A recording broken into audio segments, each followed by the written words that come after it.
Ok, gente amiga, gente querida, eu sou o professor Carvalho, vou falar com você de aritmética, de uma matéria muito importante para as escolas militares, técnicas, é o chamado sistema métrico decimal, ok? Então você confere esses e outros assuntos lá na Carvalho Pictures, né? O seu canal aí do YouTube.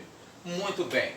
Então nosso sistema métrico quer dizer medidas, e no caso decimal, nosso sistema de contagem, de numeração, que é o nosso sistema de base 10, por termos 10 dedos nas mãos. E aí então nós temos, né, como sistemas principais, por exemplo, no comprimento, você usa lá o metro.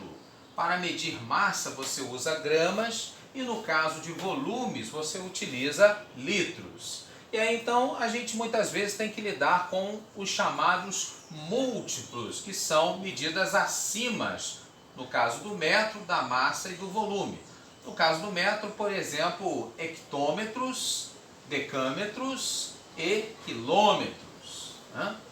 Muito bem. E você também tem que lidar, no caso, aí, com os chamados submúltiplos, né? Medidas abaixo do metro, que nós conhecemos mais, né?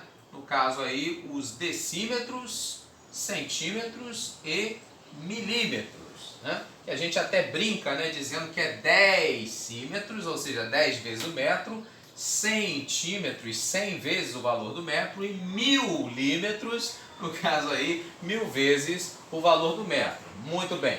A gente tem esse esquema prático aqui, a chamada escadinha, para lembrar para você que toda vez que você vai descendo um degrau da escadinha, cada degrau que você desce, você multiplica por 10. E no caso de subir, cada degrau então que você sobe na escadinha, ao invés de multiplicar, você divide por 10. Ou seja, você faz o contrário, né, de subir, né? No caso aí o descer, e aí você também faz a operação contrária. Para entender melhor essa história, né? Por que descendo eu multiplico e por que subindo eu divido?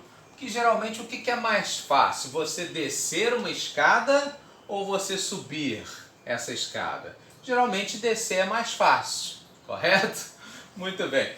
E no caso, o que é mais fácil? A gente multiplicar ou dividir? Geralmente também, né? A multiplicação ela no caso se torna mais fácil, né? Então por isso a gente faz essa associação, essa analogia, né? Que você descendo, você multiplica por 10 cada degrau que você desce, e no caso subindo, cada degrau que você sobe, então você divide por 10, ok? Vamos ver isso então na prática, como é que funciona? Muito bem, então, exemplozinhos. No caso então, por exemplo, coloca para você meio metro. No caso, para transformar meio metro para milímetros. Então nós vimos, né? Até brinquei que milímetros, no caso então, 1000 vezes aí o metro, né? Então você, no caso, para achar aí, né, 0,5 metros para milímetros, você então pode multiplicar por 1000, né? E aí então, quando você multiplica 0,5 por 1000, né? Se fosse 5, era só ter o trabalho aí, né, de acrescentar 1, 2, 3 zerinhos.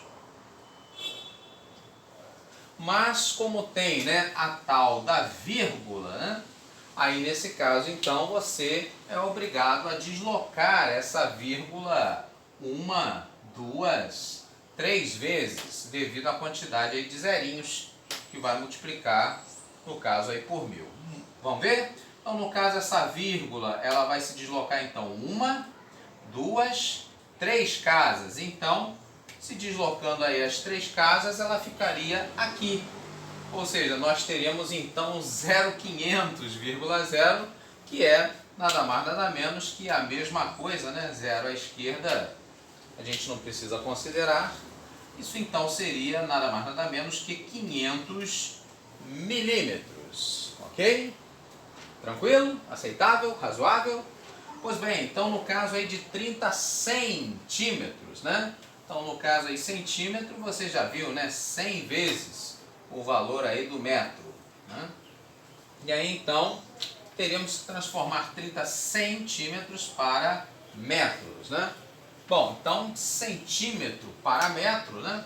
O que vai acontecer? A gente vai subir dois degrauzinhos, né? Então, no caso, subindo 2 degrauzinhos, a gente então vai dividir por 10 duas vezes, ou seja, por 100, né? Sem dúvida. Então, nesse caso, nós teríamos, né, que dividir aí 30 por 100, né? 30 sobre 100. Aí o que vai acontecer, né? Nesse caso, então, nós vamos, né, andar aí com a vírgula, né? No caso agora, como está dividindo por 100, né, tem 2 zerinhos, a gente vai andar então duas casas, e isso então vai fazer com que surja o 0,30 metros. Tá ok, pessoal? Então, próximo vídeo a gente vê então como lidar mais especificamente com a medida de volume e de capacidade. Um abraço e até lá!